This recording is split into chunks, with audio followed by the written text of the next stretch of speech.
Here's Jane.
Good evening, everybody. Yeah, Big Daddy is here. Yeah, I see. That's Steve Vulgar. Really sickening. It's fantastic what some guys will do to get attention. It's just really sickening. Sometimes I look at myself and say, Shepard, cut it out. And by the way, I feel a terrible urge tonight. Let me fix this thing here. I'll test 1, 2, 3, 4. I'm winding up my mechanical mouse. Just a minute there. I feel a terrible urge tonight. And I know. I have to apologize for it. And that's what I'm doing. This is in the way of an apology. I feel a terrible urge tonight to blow my kazoo.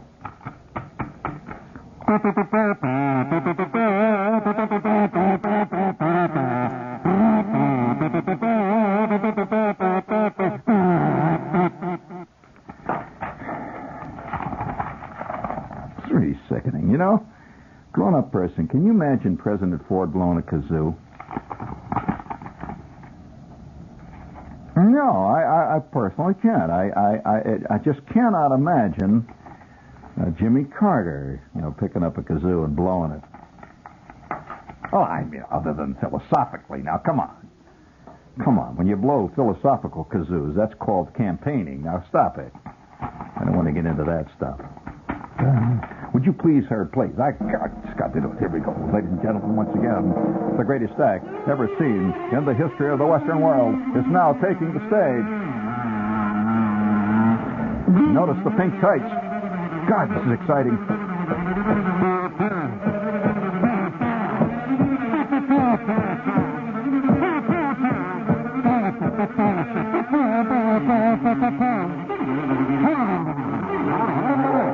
Come on, King, let's go all together. Oh, God. oh. Will they make it?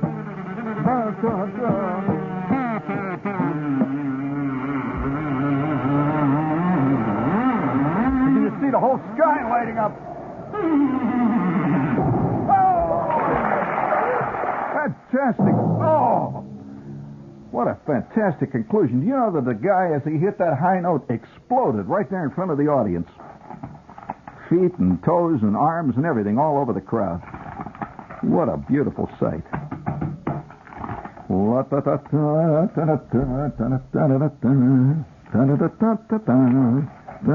Look, you think I'm silly, right? Oh, well, I shouldn't have said that. Now I put something in your mind. My old man always said never trust somebody that wears a bow tie, has dark rimmed glasses, and smokes cigars. Would you believe it? I'm working for a guy that does all three of them things and roller skates to work. Has motor-driven skates. Well, of course, this is New York. We have everything going. Did you know that they've just brought out motor-driven skates, roller skates? They have little CO2 engines. I'm not kidding. Little CO2 motors. CO2. And you remember your chemistry, don't you? That's stupid. Of course you don't. We have CO2 engines. That's carbon CO2. Now, O stands for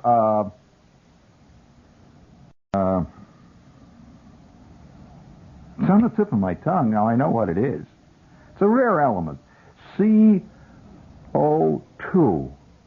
And the 2 on the bottom means you have to put 2 tablets in this little thing. It's the thing runs out of 2 tablets. This is what the 2 stands for. It means 2 doses. CO2.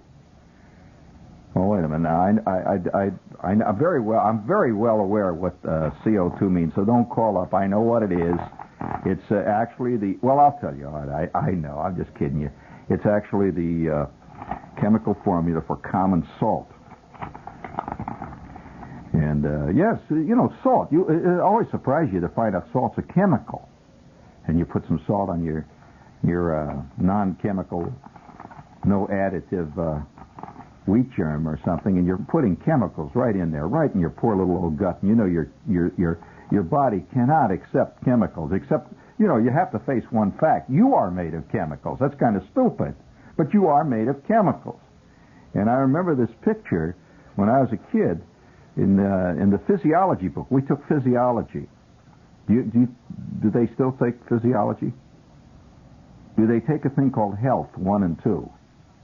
I mean, I'm just asking these questions. I don't want an answer, really. They're rhetorical questions. Anybody out there got a phone to tell us, do they take health in school yet?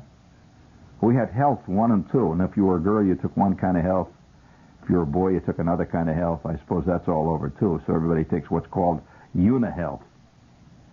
So, you like that? That's not bad, is it? So, nevertheless, we took this thing called health, see? And, they told you things like, you got to clean out the crud from under your fingernails. That kind of thing. You got a lot of crud when you fielded ground balls when I was a kid. And so they taught you that. They taught you how to brush your teeth. Now, if you haven't been taught how to brush your teeth, kid, you always do it from side to side. This way. Side to side. Not up and down. No. Now, the up and down is very inefficient. And takes a long time if you do it up and down. So if you're going to brush your teeth tomorrow, kid, on the off chance, as a guy who took health, you may not have it in your class, if you possibly may be driven to brush your teeth tomorrow, because after all, what the hell, it's the weekend, you might as well do it anyway, save all that yelling. So do it sideways. It's always done sideways. That's the proper way to do it. Now, I assume you're going to have cereal, right? For breakfast, is that what you're going to have? Well, always look for the cereal with the most sugar in it. If you can get cereal that is not only sugar-coated, but also chocolate-flavored, and, maybe even made in the form of small ABA footballs. Baseballs, I'm sorry. ABA is out of business, of course, but a lot of the cereal's still around, and they signed those contracts. This is the best kind of cereal they have in the morning. And if you can possibly put maybe a pound or pound and a half of extra sugar on it, maybe a quart and a half of thick, rich, delicious cream on top of that, and that's a good way to start the day. And demand it. Tell your mother you heard it on the radio. Now, since your mother doesn't listen to anything, except she keeps watching era commercials, she doesn't know what a kid should really have for breakfast. You tell her you heard it on the radio, right? Now, for lunch, you want to know what they have for lunch? Okay. I'd say 8 or 9 big, fat, juicy hot dogs. Now, what you do when you get those big, fat, juicy hot dogs, you wash them down with maybe 2 or 3 gallons of Coke. And tell her that it's better for you now since they put it in a plastic bottle. And say that's far more sanitary, that nobody reuses the plastic bottle. And it's your very own bottle. And so for that reason, when you eat those 4 or 5 hot dogs, by the way, if you can learn to eat a hot dog in 2 bites, that's even better. 2 big bites. I will award a brass figurine with bronze oak leaf palm to the kid who can raise his hand and honestly say that he can eat a hot dog in 1 bite. Any kid can eat them in 2 bites, but I'm talking about the standard Oscar Mayer type hot dog. 1 bite. Now, we will give you a bronze oak leaf palm for your brass figurine if you can swallow the hot dog without chewing it once. You will be a kid among kids. And now, we will also award, further than that, we will award a beautiful purple special award plume to attach to your, and this is only given in extreme cases, if you can not only eat 7 hot dogs, each with 1 bite, a minimum of a half gallon of Coke, if you can polish it all off with 3 peanut butter and jelly sandwiches. That's a perfect lunch for your walking around kid. And I can't imagine. Then, of course, for dessert, 4 or 5, maybe 15 or 20 Twinkies or Devil Dogs, maybe a Yankee Doodle. And then I want you to go out on the porch and burp. Now, most of you kids know how to do that very well. But if you can get a 3 or 4 octave range in your burp. I knew one kid, now wait a minute, don't laugh, that I would tell you that Flick could do a chorus and a half of Semper Fidelis in 1 long, extended, magically controlled burp. He was the envy of all. And, of course, fame and fortune was his. And in addition to that, all the girls in the neighborhood just used to cling to him. And I remember, well, I never told you about Dolores. Dolores used to cling to Flick's arm and say, burp. And he would do it. She loved to hear it. Other than that, he had nothing else to offer outside of an unbelievably beautiful case, an early Jackson Pollock case of acne. So, you know, every kid has to make the best of what he's got. And and since you've come to this kid advice corner here, this is advice for kids. Now, how about supper? Well, my advice to you, kid, when you sit down to supper is refuse to eat it. Just look at it. Look kind of mad. At that point, everybody in the family will start to pay attention to you, and if you keep this up long enough, they'll take you to McDonald's. Then you won't have to eat the meatloaf. In fact, I was looking. Well, wait a minute. Don't laugh. No, kid. There's a lot of ways to get around the establishment kid. First of all, they're really secretly afraid that one day you're going to starve to death. When they start fearing that, you got them right by the you-know-what, right where you want them. So there was a letter to the editor, one of these doctor columns, and the letter says, "My daughter Adele refuses to eat and has not eaten since she was 6 years old. And the last thing she ate was a Baby Ruth candy bar, and she will not eat anything, only ice cream. And I am now feeding her 4 quarts of ice cream a day, and we're getting so sick of ice cream around here, it's all she'll eat. Signed, a disgusted mother who can't stand Tutti Frutti anymore." Well, all right. There's your typical thing. You notice the kid is winning? Now, wouldn't you love to sit down to a dinner that was a quart and a half of Breyer's marshmallow whip ice cream with chocolate chip and a little mint on the side? Wouldn't you love that, kid? Instead of that damn meatloaf, right? Okay, kid, all you got to do is start getting skinny and look mad every time they serve it. So as you see, this kind of thing you just don't get in your average radio station. Getting real advice, right? And by the way, there's very few things more effective than just suddenly leaping up, screaming, flinging yourself on the ground, and kicking your shoes off. That will get some action around the house. Bum, ba-dum, bum. Now, I mean, you know, it's after all, it's a weekend. The silly season has already begun. Have you heard, I have to bring this up here. Listen, there's nothing more powerful in this world than a giveaway. Oh, absolutely. Guys will almost kill themselves to get a great giveaway. I knew a guy that bought a car. A car. Now, can you imagine a $4,500 car? He bought it because they were giving away with it a free folding canoe. I said to him, but you can buy that free folding canoe for like $27.50 down at Al's free folding canoe place. He said, but it's free. I said, ain't free. You're buying a turkey. And it was the first car I ever saw delivered that had feathers on it. It really was. It had wattles on the front. It was a true turkey. In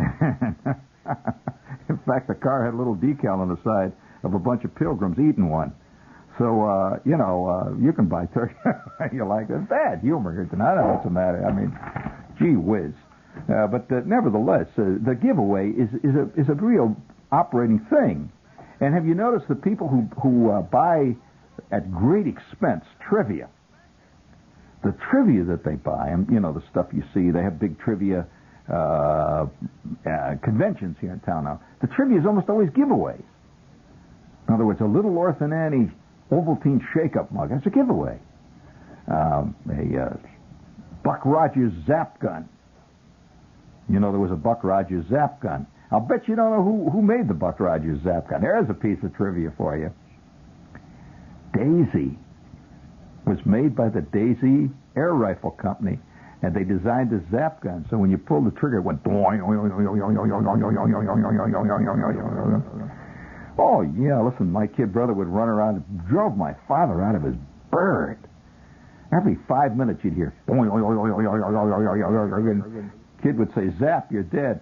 And, they take a little bit of that a long way. But so these are things that are valuable. People want the giveaway more than they want stuff you can buy. Well, did you hear about the great bear madness? You didn't hear what happened? Oh, wait a minute. This is a terrific story. Oh, the bear madness hits California. The free bear madness. And it's a big story. Yeah, the Times had a story on it. I'm going to if you missed the story, you're going to hear it right now here, courtesy of the Times. I mean, I will read to you the story. Los Angeles. Just happened a couple of weeks ago.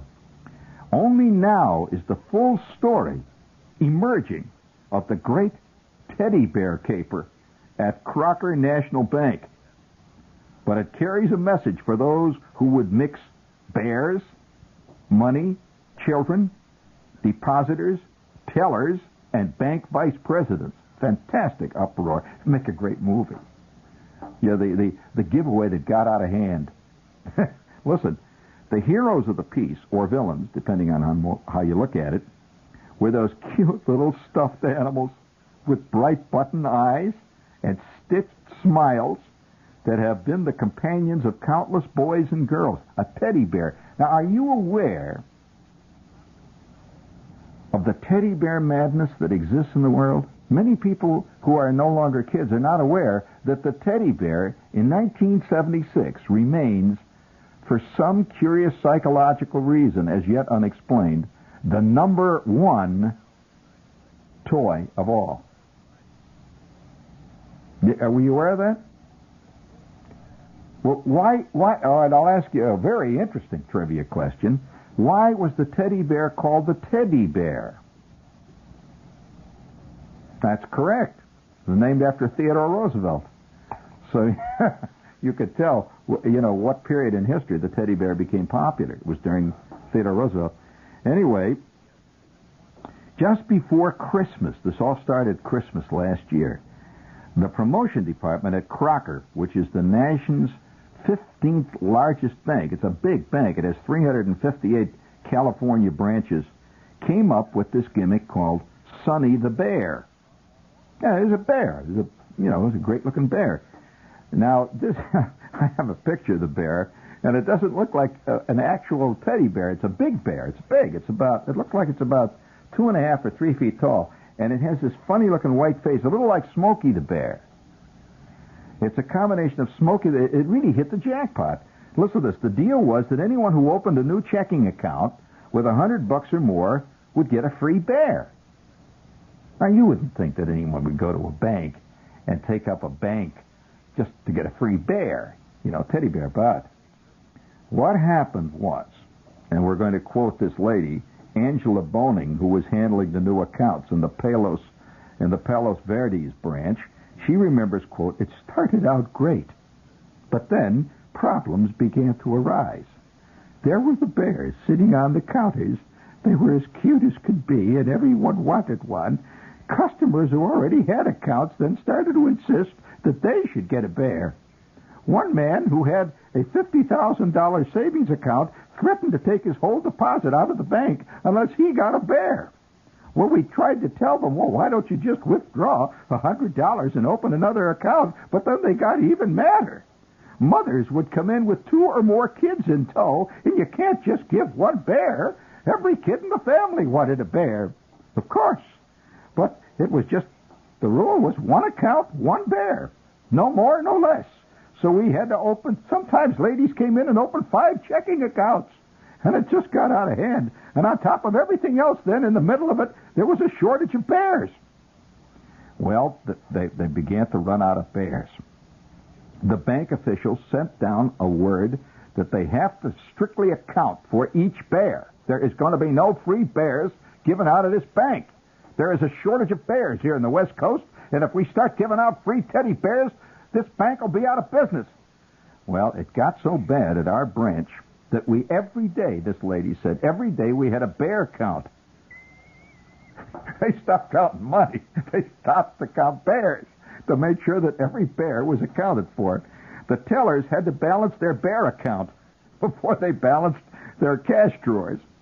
And finally it got so bad, and we're quoting one of the top guys here, we finally had to appoint one of the assistant managers of the whole banking chain as, quote, our bear man, our vice president in charge of bears. He would count them up every night and then lock them up in the vault. They put all the bears in this great big vault at the end of the evening. He says, as the shortage worsened, as it got bad and worse, various branches tried to wheedle more bears from other banks. You know, they began to find, listen, Charlie, I'll tell you what. You know, this teller I got working for me that you've been wanting to date, well, if you can send over 7 bears by 2 o'clock this afternoon, I will have Agnes down at the Chock full of nuts. She'll meet you there and have lunch. If you want any more than that, it's going to be at least 30 bears. Well, that's what they were doing. They were calling back and forth. The bear thing got really wild. Finally, Crocker ran out of bears early this year. No more bears. But the people kept coming from all over California by the thousand wanting bears. And then when they didn't get bears, they would get mad, and many of them took their account out of the bank. The bears had gotten out of hand. And I'm quoting one vice president. He says, I remember one woman who marched in with a teddy bear that she had bought at a department store. She said that she bought this $17 bear, a big bear. And she said that her son would have nothing to do with it because it did not look like our Sonny bear with the smile on it. And she wanted to trade it in on one of our genuine Crocker Sonny bears. But the bears were all gone. She says, I'll take out an account. Here, $50,000. I'll take it out of the other bank. But we had no bears. I don't think there's ever been a bank vice president who's had to face such a problem. I had to tell her, we don't want your money. Your money is not valuable here. Bears are harder to get than money. Well, at that point, a final decision was made at Crocker. We are going to have nothing whatsoever to do with bears in the future ever. And if anyone ever mentions bears within our bank, on Virons again, he'll be instantly fired. And still this day, this has been months after Christmas, they're still getting irate complaints from people who didn't get bears. Now, wait a minute now. Just a minute. That sounds like a stupid story, you know, the bear thing. But do you know that psychologists have done a lot of work on the curious effect upon people of 2 toy fictional creatures, the bear and the mouse? Are you aware that bears are the most admired and enjoyed and watched animals in the entire zoo? Nobody knows why. I mean, the giraffes will be doing everything. You ever seen a giraffe stand on its head? There have been known cases of giraffes standing on their heads and nobody watching because some damn bear in the next cage is just sitting there picking its teeth. Bears have a great hold on people, especially toy bears. Right here in this town, there are millions of, I wouldn't say millions, thousands of people, women particularly, who have a toy bear that is in their bedroom. Now, I'm just telling you, I'm raising my hand. There it is. I make not the news. I merely report. No one knows quite why a bear. Nobody has a toy hippopotamus in his bedroom. Maybe a kid has, but briefly he forgets it. But the toy bear is a fantastic lure. And the worldwide phenomena of Mickey Mouse is absolutely unparalleled in any other, and there's nothing else like it. They're all over the world. No, I'm serious. All over the world, Mickey Mouse has a fantastic lure on people. And other guys have come up with all kinds of, other animals, like Freddy the squirrel, nothing. Al the porcupine, nothing. Little Jackson the groundhog, nothing. Mickey the mouse, boom, boom. It astounded Walt Disney. Walt Disney tapped a hidden mother lode of who knows what madness in the human psyche that has yet to peak. You know that they claim that the chief reason that the Walt Disney parks, Disney World, Disneyland, the chief reason they're unbelievably successful is because everywhere you look, you see toy mice. Toy mice. What is it with toy mice with us? Now, you can get very heavy about the psychological definitions and why and motivations and Freudian whistles in the dark.